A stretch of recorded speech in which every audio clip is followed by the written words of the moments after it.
शिव जी बस लगी बड़े बड़े पहाड़ी तर, आसी कोस के जड़ी तरना। शिव जी बस की बड़े बड़े पहाड़ी तर, आसी कोस के जड़ी तरना।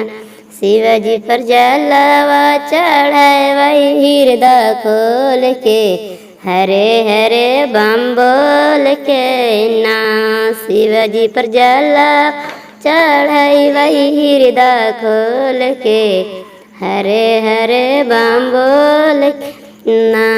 शिवजी बस लगी आसी कस के जड़ी तर, बड़े बड़े पहाड़ी पर ना। शिवजी पर जलवा चढ़ाई वही हृदय खोल के, हरे हरे बम बोल के ना। शिवजी पर जलवा चढ़ाई वही हृदय खोल के, हरे हरे बम बोल के ना। शिवजी के ऊंची है मंदिलिया, नीचे कंडिल ना। शिवजी के ऊंची है मंदिलिया, नीचे कंडिल ना।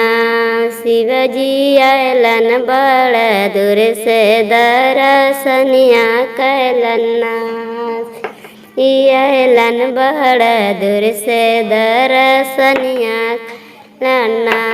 शिवजी गोड़ा ओ ना धोलन सब गहन मंगलना, ई गोड़ा ओ ना धोलन सब गहन मंगलना।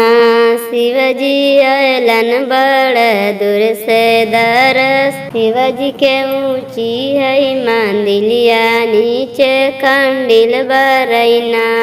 शिवजी ऊंची है मंदिलिया, ऊपर कंडिल ना।